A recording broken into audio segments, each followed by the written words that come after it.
Hello दोस्तों, कैसे हैं आप सब लोग। तो आज अपनी अगली क्लास जो है चौथी क्लास है आज अपनी। इससे पहले 3 क्लास अपनी हो चुकी है।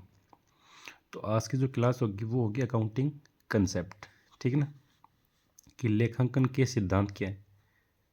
लेखांकन के सिद्धांत, ठीक है। और कंसेप्ट को अपन क्या बोलते हैं, अवधारणा। ठीक है, आज अपन इन सब को देखेंगे। इन सब में से आपको एक सवाल बनने का पक्का पक्का चांसेस है। ठीक है, तो जो पहला सवाल है वो पहला कंसेप्ट है वो अपन देखते हैं। ठीक है, उसका नाम है, अपना पहला अकाउंटिंग कंसेप्ट कौन सा है, बिजनेस कंसेप्ट। ठीक है ना, जिसको एंटिटी कंसेप्ट भी बोलते हैं, बिजनेस एंटिटी कंसेप्ट भी बोल देते हैं। तो इसके नाम देख लेते हैं कौन कौन से इसके नाम। पहला नाम है इसका business entity concept. Business entity concept, ठीक है ना, या इसको सिंगल एंटिटी कंसेप्ट भी बोलते हैं अपन, एंटिटी कंसेप्ट। ठीक है ना, ये है। तो इसमें देखना कि इसमें चीज़ क्या होती है। इसमें ये बोलती है कि नाम से ही पता है कि बिजनेस एंटिटी या एंटिटी कंसेप्ट। ठीक है ना, एंटिटी कंसेप्ट वो होता है, इसमें ये बोला गया कि जो अपने बिजनेस जो है ना अपना, ये आपका क्या है, बिजनेस है। ठीक है, ABC लिमिटेड। ठीक है, और ये क्या हो, आप इसके मालिक हो। ठीक है ना, तो ये तो कौन हो गया, मालिक, जो बिजनेस का, ठीक है ना, जिसने स्टार्टअप किया है। ठीक है ना, ये कौन है, बिजनेस। तो इस कंसेप्ट में ये बोला गया है कि जो भैया आपका बिजनेस अलग है और आप अलग हो। केवल एक चीज़ बोली गई है कि बिजनेस अलग है और बिजनेस का जो मालिक है ना वो अलग है। कि समझे आप, कि एग्जिस्टेंस ऑफ, मतलब मालिक का जो अस्तित्व है ना वो क्या है, बिजनेस से अलग है। कि भैया मालिक अलग है। जैसे क्या होगा कि बिजनेस की जो असेट्स है, कोई बिजनेस की क्या है, गाड़ी है। ठीक है ना, तो ये गाड़ी ये काम में नहीं ले सकता। बिजनेस के जो कैश है वो पैसा ये काम में नहीं ले सकता। अब आप बोलोगे ले ले तो अपन इसको क्या बोलेंगे कि भैया हमने आपको पैसे दिए हुए, तो एज ए लोन दिए हुए। ठीक है ना, यानी हम तुझसे पैसे मांगने वाले हैं। अब आप बोलोगे कि ये तो मालिक खुद ही है। कुछ भी हो, ये कंसेप्ट ये बोलता है कि मालिक ने कुछ पैसे निकाल लिए, तो ऐसा नहीं मालिक खुद के पैसे हैं, वो पैसे किसके हैं, बिजनेस के। बिजनेस ये बोलेगा देख भैया तू बेशक मालिक होगा लेकिन तू मुझसे अलग है, मैं तुझसे अलग हूँ। ठीक है, अब आप ये बोलोगे सब बिजनेस में पैसे लगाए तो इसी ने ना। हाँ, तो बिजनेस भी बोलेगा ठीक है मैं ऐसा नहीं मानूंगा। ठीक है ना, मैं तुझे क्या दिखा दूंगा, एज ए लोन। और लोन का मतलब कैपिटल में दिखा देगा, वो लाइबिलिटी साइड में, बैलेंस शीट में दिखा देगा। बैलेंस शीट में दिखा देगा कि देख कि भाई तू जो मालिक है ना, ए, जैसे इसका नाम ए है, तो ये अपनी बैलेंस शीट में दिखा देगा कि मैंने ए से लोन लिया हुआ है, उसको कैपिटल का नाम बोल के दिखा देगा। तो इस कंसेप्ट में ये चीज़ बोलते हैं कि भैया मालिक अलग है, बिजनेस अलग है। अब इसके इफेक्ट क्या क्या होंगे, देखना ध्यान से। यदि मालिक ए बिजनेस में से कुछ पैसा निकाल लेता है तो उसको अपन किस नाम से दिखाया जाएगा, कि भैया इसने बिजनेस में से क्या किया है, नाम बोलो, आप बोलो, क्या किया है बिजनेस में से, ड्राइंग्स की है। डन है, ठीक है ना। तो इसकी इससे केवल 2 कंसेप्ट ही आते हैं अपने पास। पहला कौन सा है, ये। सेकंड, यदि मालिक ने बिजनेस में जो पैसे लगाए हुए हैं तो बिजनेस भी ऐसा नहीं मानेगा। बिजनेस बोलेगा कि मैं इसको कैपिटल दिखा दूंगा। क्या दिखा दूंगा, कैपिटल, पूंजी दिखा देगा इसको। हिंदी में क्या बोलते हैं इसको, पूंजी। ठीक है ना, तो वो आपसे सवाल क्या पूछेगा कि कैपिटल जो दिखाते हैं बैलेंस शीट में वो कौन से अकाउंटिंग कंसेप्ट की वजह से दिखाते हैं। तो आपको बोलना पड़ेगा कि ये दिखाते हैं एंटिटी कंसेप्ट की वजह से, क्योंकि बिजनेस ये बोलता है कि मैं अलग हूँ तू अलग है, तूने जो पैसे लगाए हुए हैं मैं उनको कैपिटल मानता हूँ। ठीक है ना, इसलिए उनको लाइबिलिटी साइड में दिखाऊंगा कि तू भी लाइबिलिटी है मेरे लिए, कि तूने पैसे लगाए हुए। तो ठीक है, ये जो पैसे निकालेगा उसको क्या दिखाएगा बिजनेस, कि तूने मुझसे पैसे लिए हुए हैं, तूने मुझसे पैसे लिए हुए हैं। ठीक है ना, यानी इसको क्या मान लेगा, ये लेनदार। ए को क्या मान लेगा बिजनेस, लेनदार। और कैपिटल में जब दिखाए, जब जब इसको क्या मानेगा, देनदार। डन है, डन है ना, ठीक है। अब अपन इसको आगे देखते हैं। ठीक है, मैं चलो आगे। इतनी चीज़ तो हो गई होगी ना आपको।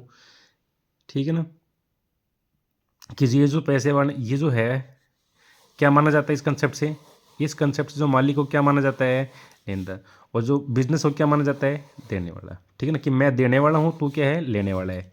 ठीक है ना, तो इन दोनों को अलग अलग चीज़ें दिखाते हैं। तो एंटिटी कंसेप्ट में आपको दो चीज़ ध्यान देनी है बस। इस कंसेप्ट की वजह से दो चीज़ डेवलप हुई है। कौन कौन सी, ये वाली, कि वो बोलेगा आपको कि मालिक ने बिजनेस में कुछ पैसे निकाले खुद के यूज़ के लिए, खुद के निजी यूज़ के लिए, तो वो किस नाम से आएंगे, तो किस नाम से आएंगे, ट्रेडिंग्स के नाम से।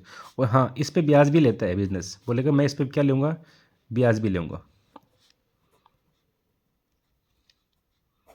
क्या लेगा वो, इससे ब्याज भी लेता है। डन है, ठीक है। और मालिक जो पैसे लगाता है उसको किस में दिखाता है, कैपिटल। तो बस इस कंसेप्ट से दो चीज़ आपसे पूछेगा वो। डन है क्या, ठीक है। एंटिटी कंसेप्ट फिनिश आपका। एंटिटी कंसेप्ट में ये बोलता है मालिक अलग है, बिजनेस है अलग है। ठीक है, सेकंड कंसेप्ट पे अपन आते हैं, dual aspect. Dual aspect concept, ठीक है ना। इसको एक बोलते हैं double entity, double entity concept. इसमें कुछ भी नहीं है। देखो, पहली चीज़ तो आपसे ये पूछ लेता है कि ये कंसेप्ट कब आया, तो आपको बोलना है कौन सी शताब्दी में आए थे, 15th शताब्दी में आया था। कौन लेके आया था इसका जनक, कौन इसका, तो इसका जनक है Lucas Pacioli. Lucas Pacioli, dual aspect concept. ठीक है ना, इसको हिंदी में क्या बोलते हैं, द्विपक्षीय, द्विपक्षीय या द्विव पहलू, पहलू बोल दो इसको। ठीक है, इस कंसेप्ट पे ये मान लो आपके अकाउंट्स, इसी कंसेप्ट पे आपके अकाउंट्स टिकी हुई है। ये कंसेप्ट ये बोलता है कि भैया डेबिट इक्वल टू क्या होगा, तीन चीज़ बोलेगा ये कंसेप्ट, तीन चीज़ बोलेगा। जैसे पहले वाले कंसेप्ट ने दो चीज़ बोली थी आपको कि ये दोनों चीज़ें किससे आती है, एंटिटी कंसेप्ट से। तो इस कंसेप्ट से तीन चीज़ आएंगी। डेबिट किसके इक्वल होगा, हमेशा किसके इक्वल होगा, ठीक है साहब। पहली चीज़ तो ये बोलेगा, वो सवाल पूछेगा कि डेबिट इक्वल टू क्या होता है, सीआर। कौन से कंसेप्ट की वजह से होता है, तो आपको बोलना है ड्यूल एस्पेक्ट कंसेप्ट। कब आया था, 15th शताब्दी में। कौन लेके आया था, लुकास पैसियोली। डन है, ठीक है। सेकंड चीज़ इस कंसेप्ट की वजह से क्या आती है, ध्यान दे लेना इस कंसेप्ट की वजह से। जो बैलेंस शीट है ना, वो इसी कंसेप्ट से क्या होती है, मैच होती है। ये फेमस सवाल है, बैलेंस शीट क्या होती है, मैच होती है इस कंसेप्ट से। भाई डेबिट इक्वल टू क्या होगा, क्रेडिट, यानी एक आइटम की एक जो पहलू है उसका कोई अलग पहलू भी होगा, तो ऑटोमेटिक बैलेंस, मतलब बैलेंस शीट मिलेगी नहीं मिलेगी, मिल जाती है। जब बैलेंस शीट मिलती है तो बैलेंस शीट से पहले क्या मिलेगी, तलपट। तलपट को अपन क्या बोलते हैं, इंग्लिश में इसका नाम, हिंदी मीडियम वाले हैं उनको थोड़ा समझने में दिक्कत आएगी, क्योंकि इसको क्या बोलते हैं, तलपट। नाम थोड़ा इसका ऐसा ही, ठीक है ना। दोनों, ये दोनों जो हैं, तलपट व चिट्ठा, किससे मैच होते हैं, ड्यूल एस्पेक्ट कंसेप्ट से। दो चीज़ें हो गई, ठीक है ना। अब ये देखो, तीन चीज़ कौन सी है, थर्ड जो चीज़ है वो कौन सी है, कि अकाउंटिंग इक्वेशन जो बनती है वो भी इसी कंसेप्ट से बनती है, इसी कंसेप्ट पे बेस होती है। अकाउंटिंग इक्वेशन, अकाउंटिंग इक्वेशन बहुत फेमस सवाल है 11th के जो है ना, फर्स्ट पार्ट, वो इसी पे base, accounting equation. Accounting equation यानी बैलेंस शीट, कुछ भी नहीं है। आपने कभी बैलेंस शीट बनाई है, ये बन गई बैलेंस शीट। यहाँ पे क्या आता है, कैपिटल, नीचे क्या आएंगी, लाइबिलिटी, इस साइड में क्या आती है, एसेट्स। ठीक है ना, तो इन दोनों का जोड़ किसके इक्वल होगा, ये। तो मैं पहले आपको बता चुका हूँ कि बैलेंस शीट इससे मैच होती है। तो इसका मतलब क्या है कि जो कैपिटल प्लस में लाइबिलिटी किसके इक्वल होंगी, असेट्स का टोटल के इक्वल आएगा। इसी को बोलते हैं अकाउंटिंग इक्वेशन। अकाउंटिंग इक्वेशन किस पे बेस होती है, बैलेंस शीट पे। किस पे होती है, बैलेंस शीट पे।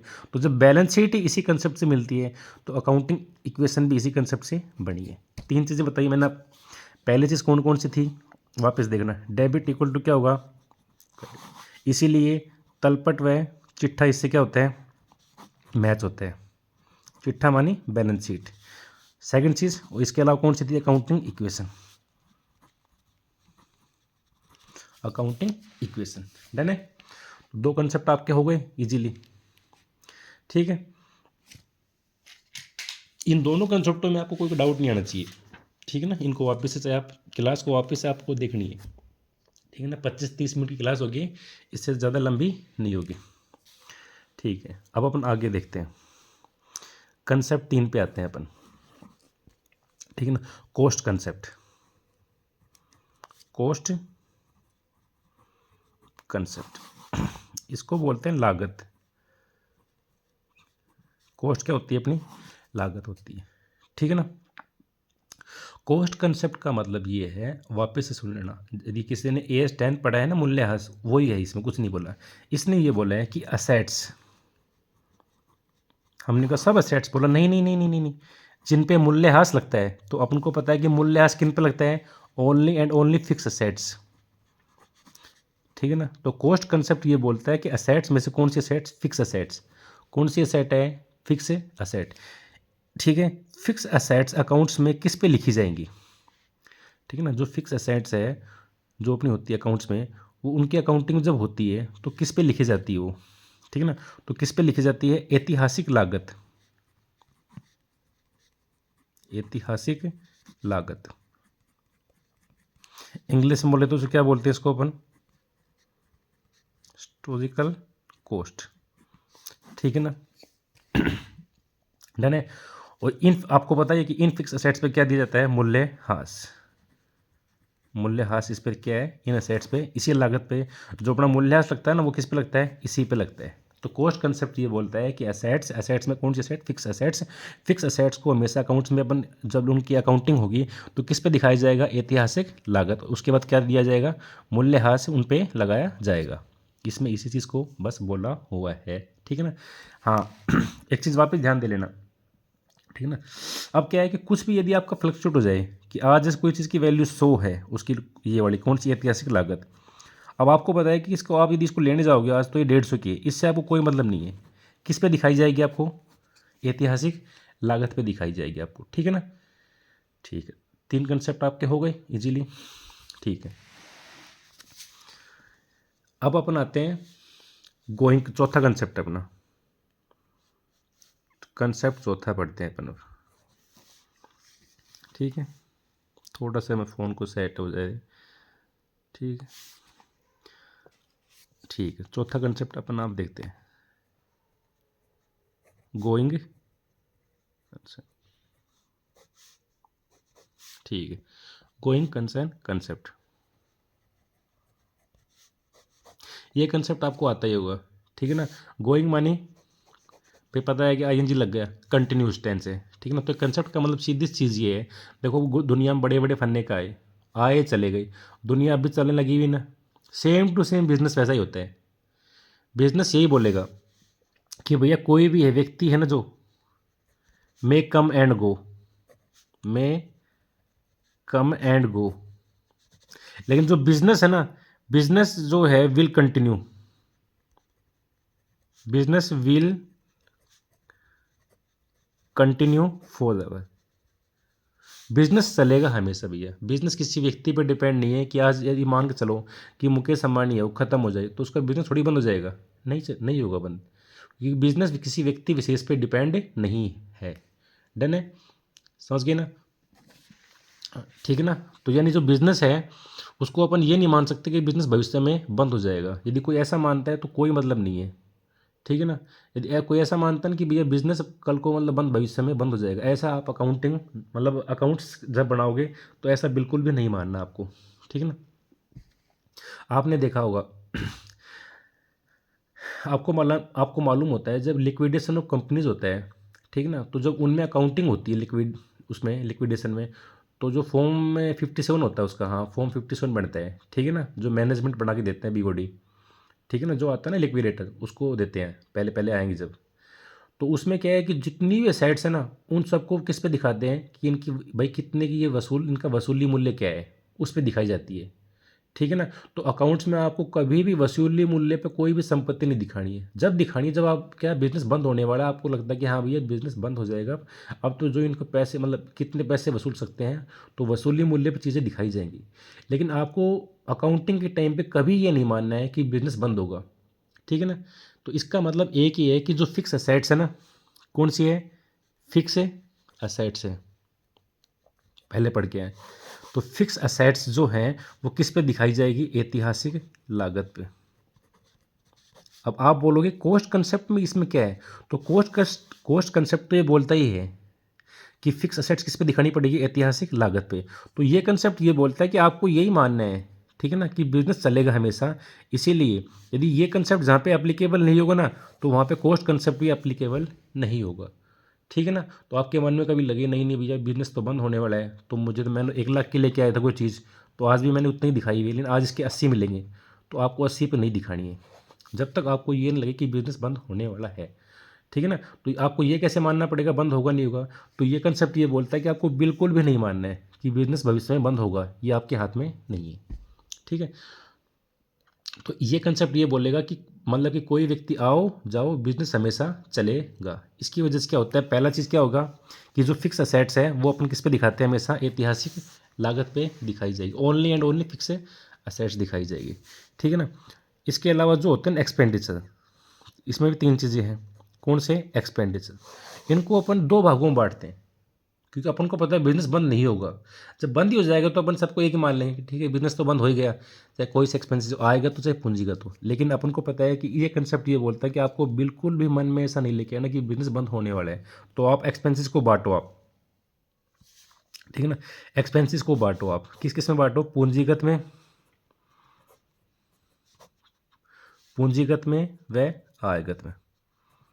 अब आप बोलो ये क्यों बांटे हैं, क्योंकि भैया जो आयगत में होते हैं वो जाते हैं पीएनएल अकाउंट में, और जो पूंजीगत होते हैं वो जाते हैं बैलेंस शीट में, ठीक है ना। तो आपको बांटना पड़ेगा इनको, यदि आप इनको बांटोगे तो इससे क्या है, लाभ कम आएगा, ठीक है ना। यदि आप इसको बैलेंस शीट में दिखा दो, इसको भी पूंजीगत मान लो, तो लाभ कम आएगा। यदि इसको यहाँ दिखा दो तो लाभ ज़्यादा आ जाएगा। तो इन दोनों को बांटना पड़ता है, ठीक है ना। पूंजीगत को हमेशा जाता है बैलेंस शीट में, फिक्स असेट्स की कॉस्ट में ऐड हो जाता है, आयगत जाएगा पीएनएल अकाउंट में, ठीक है ना। 2 चीज़ हो गई। असेट्स को भी आप बैलेंस शीट में दिखाओ तो बांट के दिखाओ, हाँ मालूम है टोटल वही आएगा, इन बांट के दिखाओ। फिक्स असेट्स को अलग से लिखो और चालू संपत्ति है उनको आप अलग से लिखो, ये कंसेप्ट ये बोलता है। ऐसे जो आपकी ओब्लिगेशंस है यानी लाइबिलिटी है, दायित्व तो बोलते हैं इसको, इनको भी आप 2 टाइप पे लिखो, नॉन यानी लॉन्ग टर्म, और जो अल्पकालीन है उनको क्या बोलते हैं अपन, करंट लाइबिलिटी, इनको ही बांट के दिखाओ। तो कुछ भी नहीं, ये भी 3 चीज़ बोलेगा कि फिक्स असेट्स किस पे आएंगी, ऐतिहासिक मतलब ऐतिहासिक लागत, यानी आप ये कंसेप्ट ये बोलता है कि भैया आप कॉस्ट कंसेप्ट ही अपनाओगे आप, ठीक है ना। मैं बोलने लगा हूँ एक्सपेंसेस उनको बांटो, असेट्स को बांटो, लाइबिलिटी को बांटो, 3 चीज़ के लिए बोलता है कंसेप्ट गोइंग कंसेप्ट। इसका एक ही फंडा है, ये चीज़ ये बोलेगा कि कोई व्यक्ति आओ चाहे जाओ, ठीक है ना, बिजनेस पे कोई भी इफेक्ट, बिजनेस बंद नहीं होगा, बिजनेस भविष्य में बंद नहीं होगा। डन है, ठीक है। चलूँ आगे, ठीक है ना। अब कौन सा कंसेप्ट है, 5वां कंसेप्ट है अपना, मनी मेजरमेंट,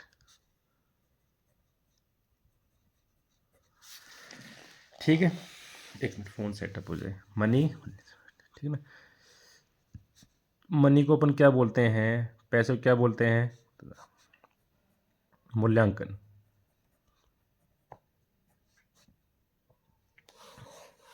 ठीक है।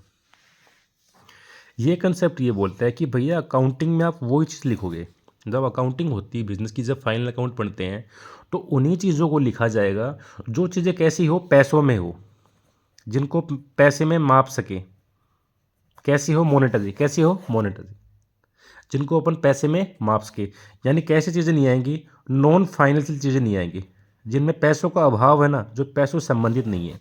जैसे मैं आपको एग्जांपल दूं, आपके पापा मम्मी ने आपसे लाड किया, ठीक है ना, आपको बोला कितना अच्छा बेटा है, ये है वो, मतलब भावनाएं, फीलिंग्स जो होती है, तो आप उनको अकाउंट्स में दिखाओगे, नहीं दिखाते ना उनको, बिल्कुल नहीं दिखाओगे। आप खुद ही आप आपकी निजी लाइफ में देखो, कल को आपकी मम्मी ने चाटा दिया तो उसको आप कॉपी में लिखोगे, हिसाब लगाओगे इसका, नहीं लगाओगे ना, ठीक। लेकिन कल को आपकी मम्मी आपके लिए पैसे भेजती है महीने ही महीने, तो आप हिसाब लगाओगे कि इतने पैसे भेजे।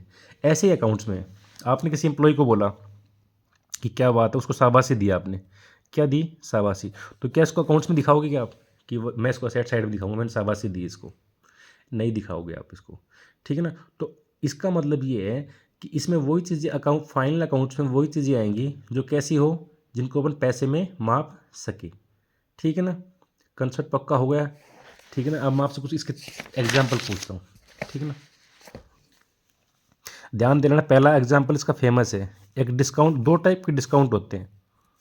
एक डिस्काउंट होता है कैश डिस्काउंट, एक कौन सा होता है,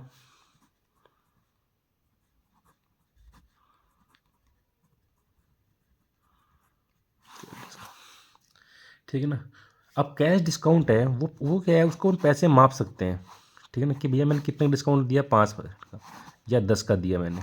ठीक है ना, तो ये आप पैसों को देख के देते हो कि कितने डिस्काउंट दिया। लेकिन जो ये डिस्काउंट है ना, ये डिस्काउंट किसके लिए दिया जाता है, हमेशा व्यापार के लिए। तो ये डिस्काउंट कभी भी बुक्स ऑफ अकाउंट्स में नहीं आएगा। डन है। सेकंड एग्जांपल, ये फेमस है, पूछेगा ही। अकाउंटिंग में कभी भी कौन सा डिस्काउंट नहीं दिखाया जाता, ये वाला डिस्काउंट। ठीक है ना। सेकंड, आपने किसी एम्प्लॉय क्या किया, आपने डिसमिसल किया, डिसमिसल ऑफ एम्प्लॉय। ठीक है ना, तो आपने उसको हटा दिया। ठीक है ना, तो क्या उसको आप अकाउंट्स में दिखाओगे, कोई मतलब है ही नहीं। आपने किसी को डांटा, इस आपने क्या है, स्कोल्ड द एम्प्लॉय, एम्प्लॉय को आपने डांट दिया। या आपने क्या किया, attend the function of employ, आपने कोई फंक्शन था एम्प्लॉय के, उसको आपने अटेंड किया। तो आप क्या दिखाओगे जाके ना अपनी बुक्स में कि मैं उसके फंक्शन में गया। ठीक है ना, मैं वहाँ पे इतने पैसे नाच के इतने खाना खा के आया, नहीं दिखाओगे आप ये चीज़। ठीक है ना, तो ये कंसेप्ट यही बोलता है कि जिन चीज़ों को अपन पैसे में माप सकें उनको अपन अकाउंटिंग में दिखाएंगे। ठीक है ना, तो कॉस्ट कंसेप्ट आपका हो गया। उसके बाद कौन सा हुआ, मनी मेजरमेंट। गोइंग कंसेप्ट आपका हो चुका है। ठीक है,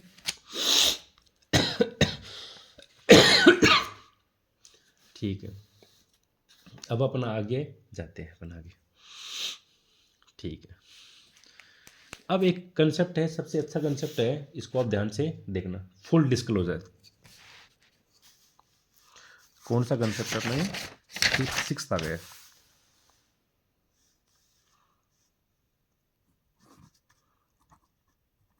फुल डिस्क्लोजर।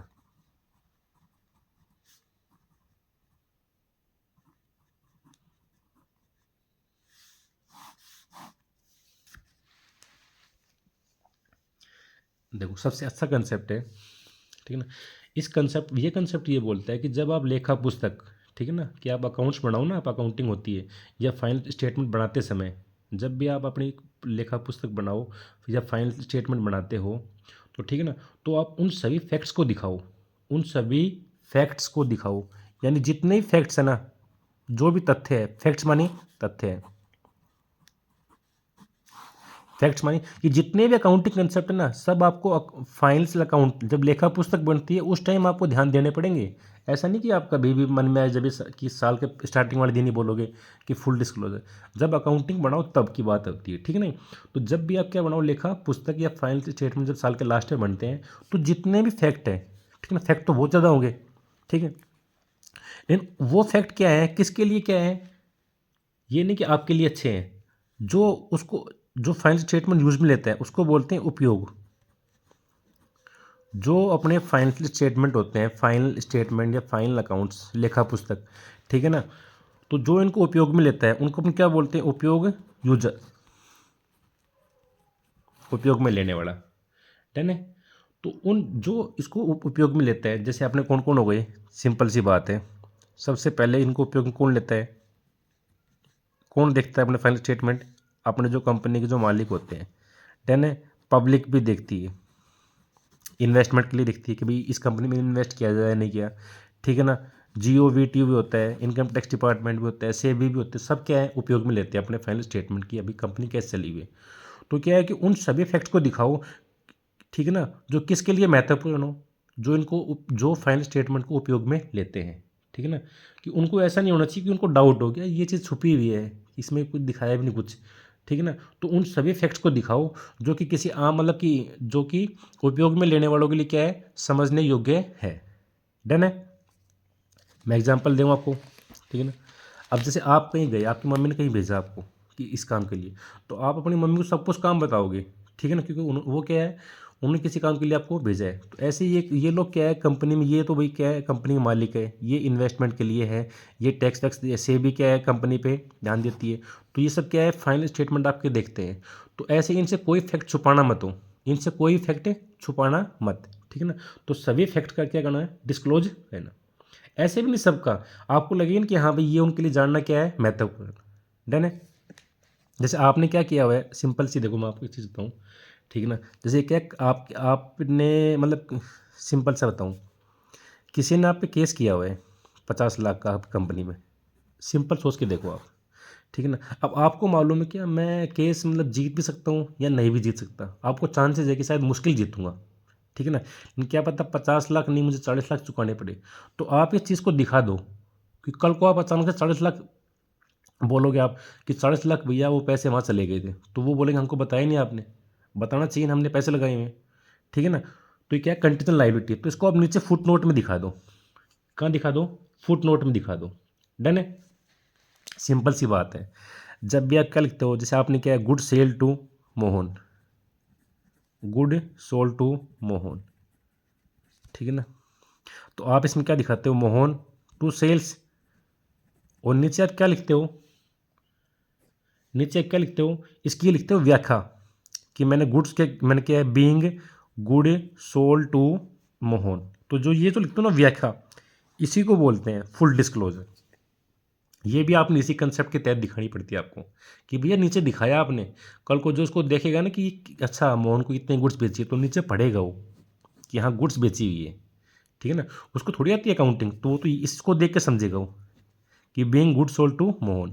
ऐसे ये कंटीजेंट लायबिलिटी है कि आपको भी कुछ पैसे चुकाने पड़ सकते हैं, तो इसको भी आप फुट नोट में दिखा दो। कहाँ दिखाओगे इसको आप, फुट नोट में दिखा दो। डन है। तो फुल डिस्क्लोजर क्या था मैंने कि ऐसा कोई फैक्ट्स जो अपने फाइनल स्टेटमेंट को यूज में लेते हैं उनके लिए जानना आवश्यक है, उसको आपको दिखाना पड़ेगा, चाहे फुट नोट में दिखाओ या सेकंड एग्जांपल कौन सा है जो अपनी व्याख्या है ना, वो भी अपन इसी कंसेप्ट के तहत दिखाते हैं। तो मुझे उम्मीद है कि आपको समझ में आए होंगे। बाकी के बचे हैं कितने, 7 कंसेप्ट बचे हैं, वो अपन कल ले लेंगे, कल की क्लास में ले लेंगे, ठीक है। ये क्लास ज़्यादा लंबी हो जाती है, ठीक है। Thank you so much.